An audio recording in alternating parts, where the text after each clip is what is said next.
Hey, what's up guys, this is Murphy, and we're going to be doing my first deck tech, which is Bushwhacker Zoo. So to start off with, we have 19 land, nothing really special to say here except I'm opting not to play the Dryad Arbor.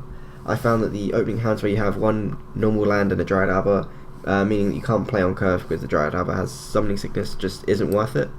And then for 1-drops, we have Goblin Guide, Kird Ape, Experiment 1, and Wild Nacatl, all fairly staples. And then in the 2-drops we have Burning-Tree Emissary and Reckless Bushwhacker.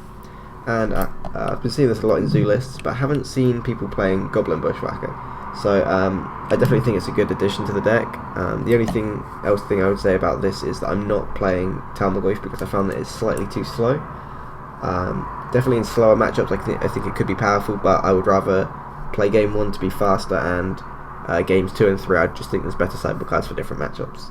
And then for the spells, we have 3 paths to Exile. They're just a great catch-all, easy way to remove creatures, and it's just, yeah, it's very mana efficient. And then 2 bolts, this is great, you can just remove creatures, and it can also just go face when you need it to. And then 1 devastating summons. I find that after a board wipe, or something of that nature, you can just cast this, float a bunch of mana, and then maybe Surge a Bushwhacker or something, and you can just get them for a lot of damage very quickly. And even if they don't board wipe, it can just be a very quick finisher.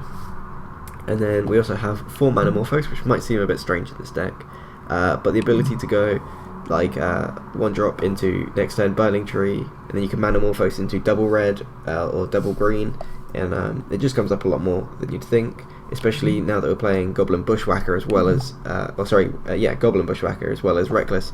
The double red is very important, and yeah, it just comes up a lot more than you'd think. And then to round it out, we have three Atarka's commands. I usually play 4, but I found that the 4th is just too many, and it's just a really damage to mana efficient card. And then for the sideboard, we have a lot of artifact hate, so 2 Stony Silence, 2 Ancient Grudge, and 2 Tin Street Hooligan. Nothing really special to say here except that Tin Street seems really sweet. The ability to remove their artifacts and develop your board at the same time seems incredibly powerful. 2 Searing Blaze, a Path to Exile, and 3 Helix for more removal. The Searing Blazes are nice, you can just get a bit of extra damage with removal. The Path is just to round out the playset, again just really good catch-all removal, and 3 Lightning Helix. The deck plays a lot of shot clans and fetches, so that you do a lot of damage to yourself, so in any life total race sort of matchup, these are great to come in.